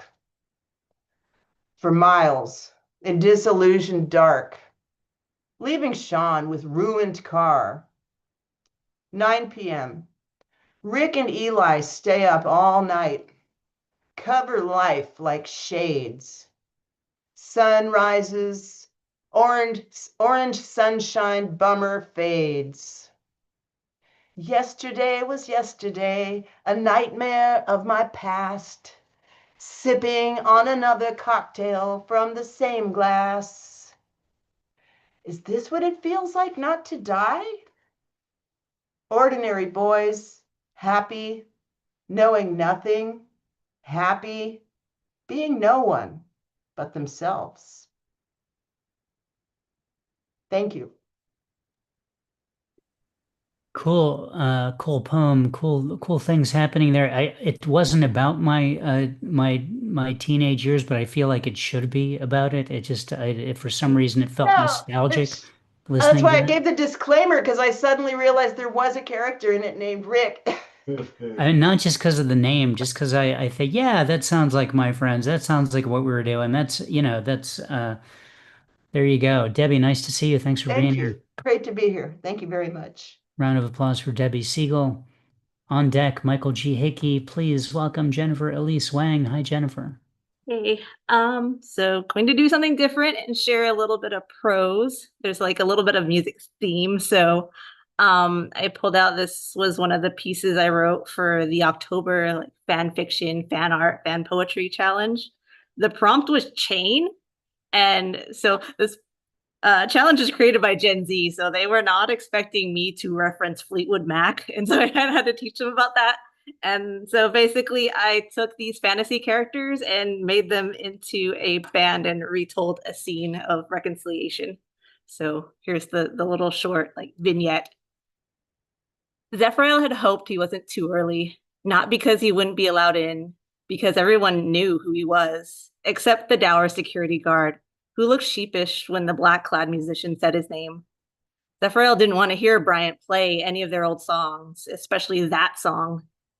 Zephyriel's jaw clenched at the faint, familiar melody that leaked into the private dressing room. The sound of Bryant singing his lyrics never stopped stinging. Sure, he had agreed to hand them over for the song that they all collaborated on, but then Bryant made him sing what was basically a diss track, and that got selected to be the single. So many bitter memories of the band fighting and literally not speaking unless it was to discuss composition or lyrics. They would suck it up to finish a song. Things would get better when they toured, only for the magic to fade once the shows were over. As distant cheers erupted, Zephyriel began second-guessing this visit, but he kept his feet firmly planted, ready to both congratulate his former bandmate on a successful career and to say his final piece. It wasn't long before Bryant burst through and promptly threw himself on the couch. Is this how you treat guests? Zephyr asked when Bryant didn't move. Ray, had I known you were coming, I would have put you up with VIP seats, though you should have joined us in the encore. I just got here, Zephyr replied. Then he quietly added, you know how I feel about playing in Deva without Ezra. Still prone, the blonde man closed his eyes. I know. It's why I'm ending things here. I'm tired too. Instead of refuting that statement as he was still recording and performing, Zephyr honed in on the weariness in Bryant's voice. Age and stress and other things had worn those dulcet tones. When Zephyr didn't say anything, Bryant continued. You know it's not your fault, right? We were just kids, and they manipulated us and threw every temptation our way. You shouldn't have had to take the fall, not when we all had our vices. Don't you think I know that? Zephyr snapped. But the number of times I would beg Ezra to go out, to use with me, to always vent to him about my problems and my frustration at how you pushed for your songs to take precedent, while never listening to what he had to say about it or anything else. No one really listened to Ezra, and when you were kicked out, management pushed us harder. I leaned into what you called my selfishness and focused on getting my music out. Did management tell you to be an asshole about my solo project? Or my new band? Bryant let out a grunt as he sat up to directly look at his former bandmate. I'm sorry for that, Ray. As you said, I was a selfish bastard, and I think I held on to hope that we'd get back together someday. But then you changed your look and sound, and it confirmed that what we had was gone for good, even if you could be persuaded to perform our songs together again. I'm not the boy you knew back then. Haven't been for a long time, the violet-haired musician replied stiffly. I'm not the same either, and I don't know if things would have been different had we been able to make music without all the bullshit. We each had such strong visions that went in many directions. But man, when we figured out how to mesh things together, it made for some kick-ass songs, despite the tremendous emotional sacrifices. Or maybe because of it. A silence fell between them before Bryant stood and opened the fridge in the room, which only had champagne and water. Do you want to get something to eat? I can find a place that'll give us a private room or have something delivered. I never actually caught up with what you've been up to beyond my quick judgments. Even if Zephyr will never share the stage with Bryant again, he could maybe stand to be in the same room. Okay, just this once. And that's all I have. Cool. Jennifer, cool to hear some prose from you. Always something different and interesting coming out of your mouth into our ears via the great state of Texas. Quote, unquote, there. Thanks so much for being here. Round of applause for Jennifer Elise Wang. On deck, Heidi Casa, please welcome Michael G. Hickey. Hi, Michael. Hey, Rick. I'd like to read a poem from my new book, Orgy at the Chinchilla Ranch. This is a two-part poem, and it's called Artificial Intelligence. And in the first part, a former colleague of mine put in to ChatGPT the following parameters. For type, she put in story. For length, she put in 100 words. And for style, she put in my name, Michael G. Hickey. So part one is what came out of ChatGPT. Part one. The streets were empty and quiet. The only sound, the patter of the rain and the occasional rumble of thunder in the distance. But as I turned the corner, I saw something that made me pause. There were two figures huddled in the doorway, their faces hidden in the shadows. I hesitated for a moment, wondering if I should turn around and go back. But something about the way they were huddled together made me feel like I needed to help. So I walked over and offered my umbrella, hoping it would be enough to keep them dry. They looked up at me, and I saw the gratitude in their eyes. And at that moment, I knew that even though the night was dark and stormy, there was still a little bit of light left in the world. Okay, that's ChatGPT. Here is my response, artificial intelligence part 2. Dear Art, may I call you Art? To be honest, I was prepared to hate every word of your drivel, every syllable. In fact, convinced your trite, cliche-ridden, sing-song garble would be vastly more artificial than intelligent. At best, I expected you to be a Hallmark card reject, at which I could smile smugly and walk away. And I tried, I really did, but I couldn't.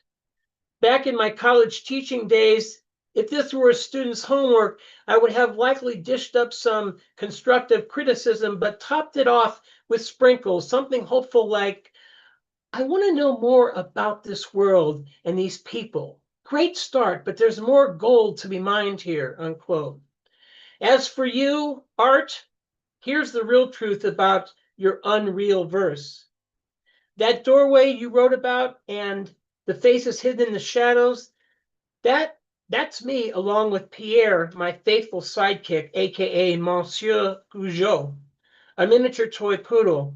Last year, Pierre and I discovered how you were conspiring with billionaires of social media, tech scammers, QR codes, algorithms, smartphones, and killer drones to take over the planet. And now there's nothing left to do except add a few titles to our reading list, including The War of the Worlds, 1984, and Heart of Darkness. There is no more science fiction, only science faction. Fantasy has become both mundane and monotonous, ho-hum and humdrum. But a new world is out there. Add Brave New World to the reading list. Whether Pierre and I think it's a better world than the previous, social progress or perilous paradigm shift, we genuinely do appreciate your umbrella. Hey, Michael, what are the chances we can get Pierre to read some poems sometime soon? He only reads in French, so. C'est okay. Very good, Rick. We have a French woman coming up later in the open reading, so we're trying to make everyone feel at home.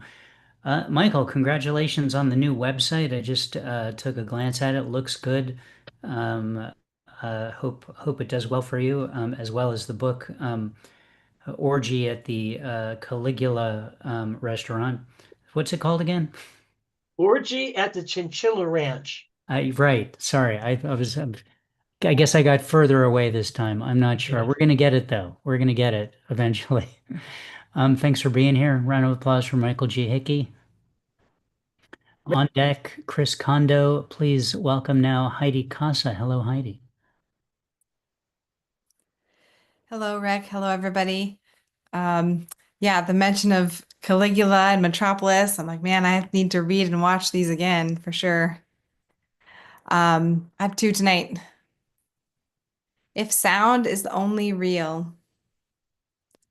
The cover song flows out in a spiral, growing bright like a galaxy, spinning new worlds, in tones too light for our eyes to capture, resonating a body's sublevels to another awareness, expanding further than one dimension's layer, and winding backward deeper where the world begins, corkscrewing to the bottomless space waters of original song, that teeny spark pulsing in the abyss, itself a minute spiral, birthing source, and also tunneling to the future with giant sparkling hands, small bits of reality dancing in the cascading spiral, like dust motes floating in summer afternoon sun.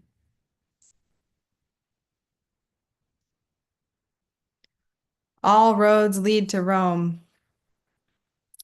The stones in the roads waft smoke and cologne, containing secretive corners in dark alleys, even in daylight, a live cave of shadows, weaving in a jazz bar, all black or burgundy liquids, in glasses with a curved smile of reflected light, enough to underline the seductive soul of coffee, mouthful of smooth chocolate, scrawled messages of graffiti under tunnel eaves, half-hidden lips, reciting password slices, and a warm afternoon breeze lifting the closed window that cannot block the rising saxophone wake-up call from submerged evening. Thank you. Heidi, all roads lead to Rome. I mean, that's basically, how Caligula got started, I think. So, you're halfway there in terms of rewatching. I saw you posting, you've got some events coming up from your new book. Do you want to throw a highlight out to us? Yeah, sure. I kind of have a little bit of too many things going on, but uh yeah, I have an in-person in Austin book launch for my poetry book. I don't think anybody here is going to be in Austin, but if you are, December 5th, 6:30 p.m., Birdhouse Books. Um, yeah, yeah, let me know. And then also I have a flash fiction chapbook virtual launch. So that one is going to be December 13th at 11 a.m. Central.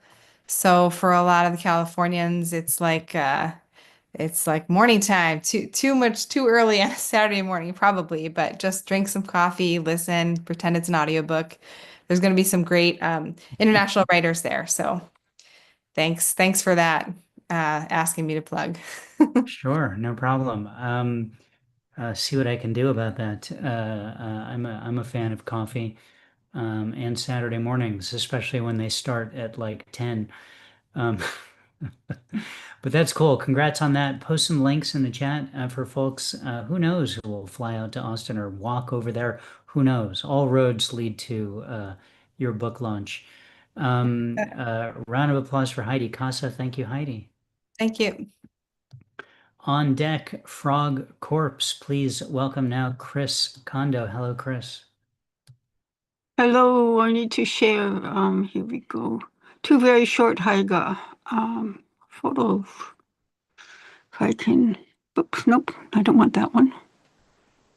Go, okay. Just before dawn, a morning glory opens to the moon. Just before dawn, a morning glory opens to the moon. Okay, stop share and one more.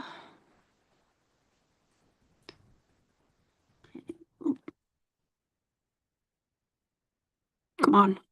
Oh, paste. Morning, the silver gray light darkens. Morning, the silver gray light darkens. Thank you. It's kind of like my cataracts, like getting worse. I can't read anybody's names on the screen anymore. If only you could zoom in on Zoom, that would be that's what we need. Chris, thank you for both of those. Great to hear your own work and artwork on in its own space. As much as we enjoy the collab, it's nice every now and then to people to do their own things. Thank you so much for being here. Thank you. Round of applause for Chris Kondo. On deck, Cheryl Latif. Please welcome now Frog Corpse. Hello, Frog. Hello. What do I say when the darkness goes? The poets leave hell, and again behold the stars. Dante Alighieri, Inferno. I wanted to write a poem, but I saw myself in a mirror wanting to finish its sentence. I could only speak of legends, so I blinked one into existence. When talking to myself through a mirror, telling myself a story that will never be finished, telling myself a story that will never be heard, telling myself a story that I won't remember while wanting to be where my heroes were. I wanted to write a poem, moving syllabus from its mound, raising dead tongues to speak these cliff notes. I guess these lines will have to do for now. I wanted to write a poem, seeing what was once savored, remembering what forgetting tasted like. listening in on the antonyms, wondering if they're any good at all. I wanted to write a poem, feeling its words move into ground, roll into thunder, move into being anything other than itself. I wanted to write a poem, more than just vision, more than just sound, more than just words, more than just being an old proverb. I wanted to write a poem, so I remained silent, waiting for the poem to write me. All of my heroes are dead. Time has taken some, and thoughts have taken others. This next piece is one of the more recent ones that I've written. Okay. It's called Playing with Money. I got to find it real quick, but okay, there it is. All right. Playing with money. When you find a semblance of peace and grief is all that you see, that is the price to pay for being poor. Would you hang yourself with debt, gamble your life for a check, or would you just keep charging on? Could you write a receipt, compiling your deeds without a tax for the things you've sought? Should the tender ring for the change that you seek? Is it the trust that you counted on? The wolf that you reap, the bull in the street, fattens the hog on the farm. May the company you keep be the ones in your reach when aiming for the buck. Will your hours cease as your interests peak? Should your work divvy its share to the lot? Corruption and greed are sowing their seeds, bearing its cost in our lawn. Thank you, Mr. Rick. Thank you, Mr. Frogcorpse. Nice to see you in this space. You've participated a bunch of times in the monthly Poetry Superhighway live open reading. Sometimes I try to keep these two readings secret from each other, but somehow you found this one. I'm glad you're here. You're reading to us from Louisville? Oh, you're muted. Hold on a sec. Let me. You're in Louisville, yeah? Yeah, I'm in Louisville, Kentucky right now, and Clarksville, Indiana, which is just a mile and a half over the Ohio River. My new book, Anathema and Dogwood, will be around the corner when my friend Wendy Cartwright gets finished with her journalism courses for her bachelor's degree right now. She's in the final semester, so we got that on hold, but it's ready to, be published. And then this weekend, I hope you all have a wonderful weekend. But weirdly enough, Mr. Rick, I will be assisting and working with Mrs. Sarah Karloff, which is Boris Karloff's daughter, this weekend. A friend of a friend knows a gentleman who has fixed the film The King of Congo, a lost one from 1929. So I'll be working with them and doing the production to showcase that to the public so they can see it for the first time since then, this Friday and Saturday in Madison, Indiana. So thank you, Mr. Lupert. My pleasure. Thank you. And that sounds like a really cool thing to be doing. I'm glad you made it here. By the way, I really like the line "waiting for the poem to write me." I thought that was really cool. Good luck with everything that you're doing. Please come back. Yeah, please give a round of applause for Frog Corpse. We got three people left: Cheryl Latif, Marietta Moglis, and me to close out the open. So hang tight. We're almost there. Marietta, you're on deck. Please welcome now Cheryl Latif. Hi, Cheryl. Hello, Rick. Hello, everyone. It's been a long time since I've been able to be here, and I am glad to be. I'm going to read a couple poems. They're old poems, but that's what I've got at the moment. This first one is entitled Coda. Cruel memories, stubborn resolve, rises and falls like incantations. You ride the pitch and tone through nameless days. I could tell you the course of a river can't be changed, but you've seen his face in its quiet reflection, felt the pull of shifting streams. Some days you're the strength of those currents. Others, lost in their fickle eddy, knots in your hair, too long uncombed. It matters not if it's water or song, this swell of chance, unlikely visitations, only that it brooks your sorrow of those last days when even your love could not save him. You tell me you've been where the river once flowed, thanks alive now with black-eyed Susans, how it's their spring, not yours, how their hollow eyes hold your gaze. Innocence long buried in unmarked graves, you ride the rapids of an uncertain future. As for love, there is less of it, but more need. Even the poets have lost their way.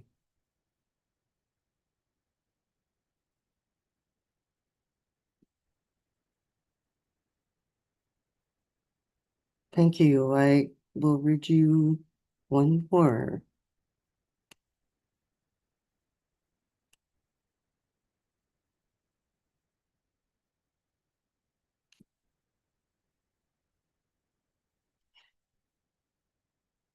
Some of you may have heard this poem of mine, but some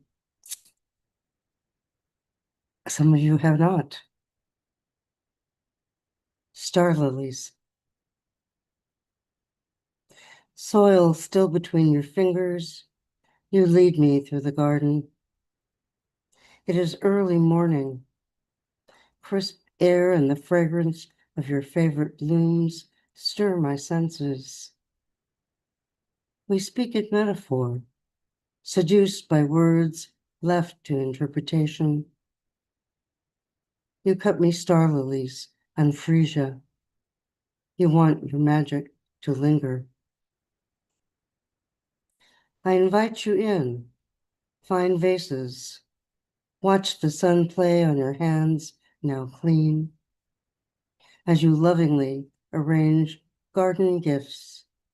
A bud opens as if delighted to be in this small upstairs apartment. You know the face of my passion. Trace the fine lines of my longing with fingers experienced in coaxing flowers to bloom. Content to linger in transitory moments, we play under the arc of laden bows.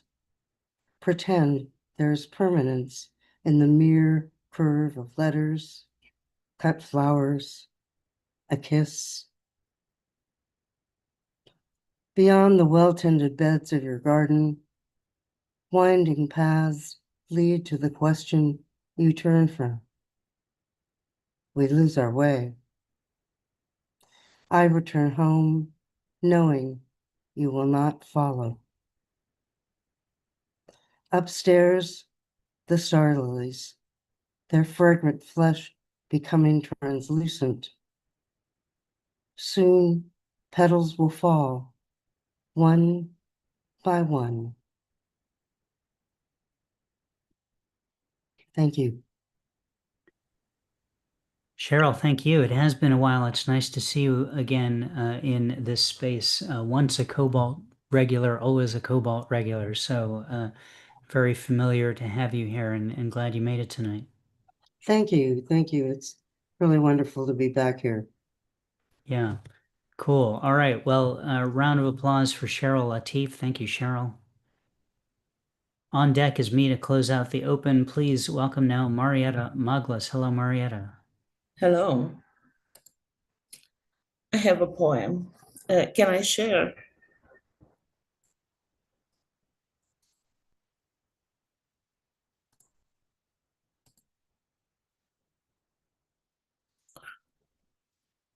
dancing samba today.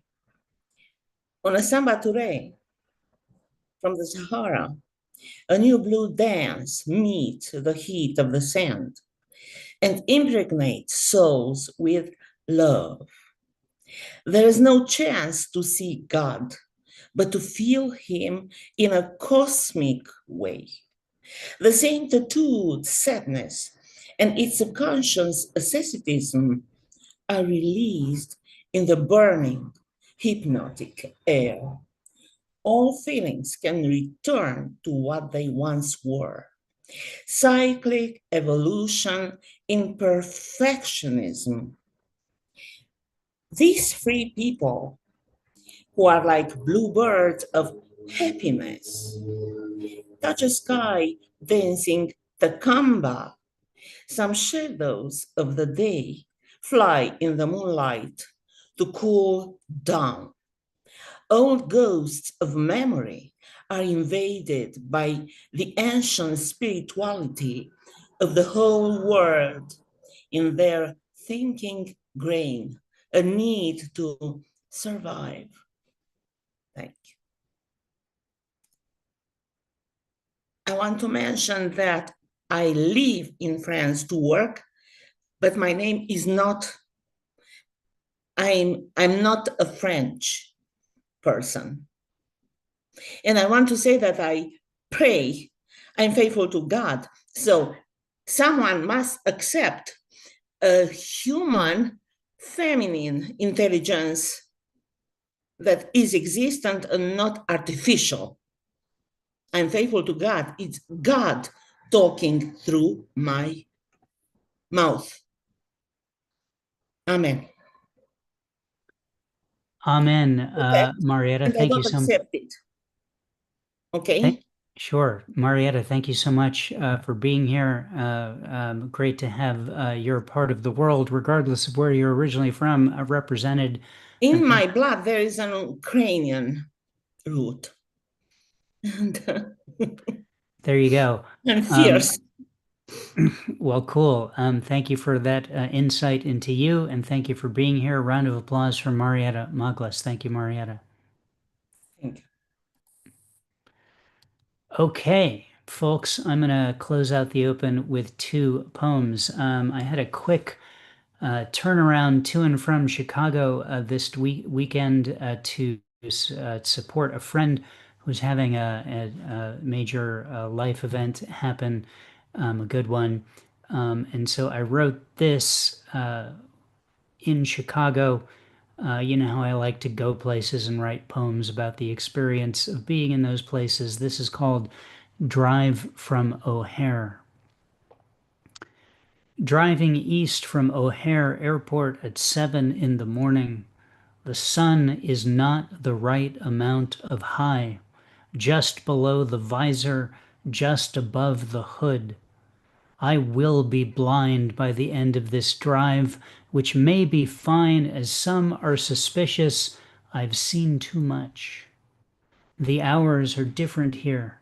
They look similar, but they feel like a cat who lived through daylight savings time and is wondering why dinner didn't happen an hour ago.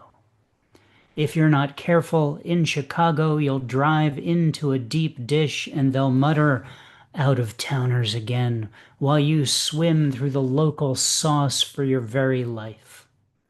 Now it's the time I have to leave to go to the thing that brought me to this place, coinciding exactly with the start of the hotel's free cocktail hour.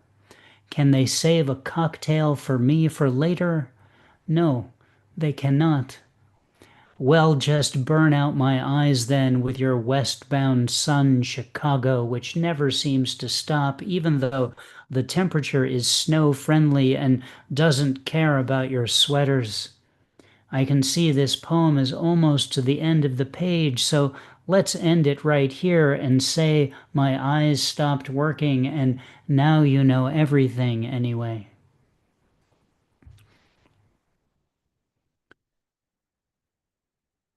Actually, I had a lovely time in Chicago, regardless of the spirit of that poem. This is a poem I wrote, a brand new one for this week's Torah portion. My poems this year are taking the Hebrew title of the Torah portion and responding to its translation. So the translation of Toldot is generations, which is also the title of the poem. Although I can't scientifically prove it, if you follow my lineage back far enough, I was in Rebekah's womb, a child of the wholesome man, Jacob, who came out first and had to vote against his own party to get what he got. It's just 2 generations above him to get to who it all started, unless you count all the pre- and post-flood begetting. According to my sources, 104 generations have come and gone since then, though Ancestry.com refuses to draw a straight line between me and them. All I can do is believe, and who am I not to? I hope this keeps going.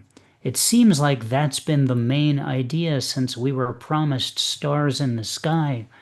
But I can barely pay for health insurance, let alone steer a course for the 1 generation I was able to make. I can offer advice and suggestions. I can point to the weight of history. But once he turns 18, it's up to him to crunch his own numbers. I'm the distant descendant of 1 of 2 brothers who came out fighting. I'm an entire generation.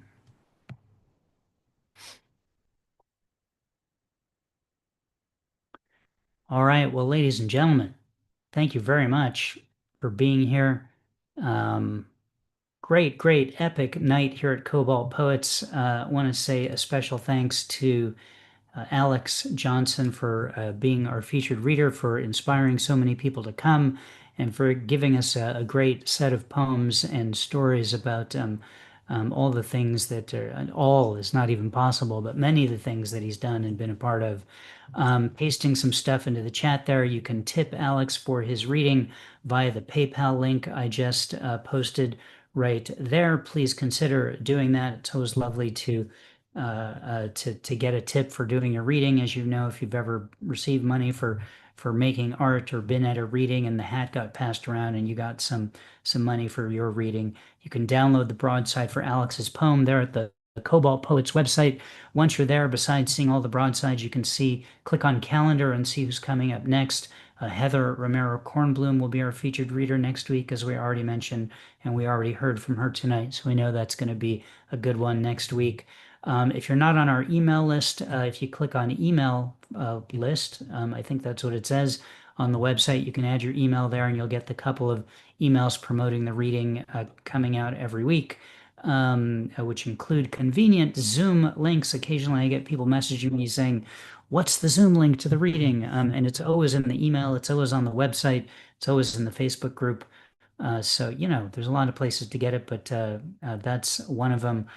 Finally, a couple other things about Alex, or one other thing, there's a link to his book, Skull Vinyl Poems, an earlier book of his there on Amazon. And if you search for his name on Amazon, you'll not run short of options of things that he's put out, anthologies he's published, etc. Again, great, fantastic night tonight. Thanks so much, everyone, for being here. I'm going to click on the Ask All to Unmute button and let y'all chat. Great night. Thanks, everybody. Pick up. Yeah, thank you all for coming. Thank you. Yeah, thank you, everyone. Super fun. Yay. Yay. Excellent stuff, everyone. Thank you all so much. Hot stuff. It is. You are, horizontal or in any position, yeah. That sounded wrong, but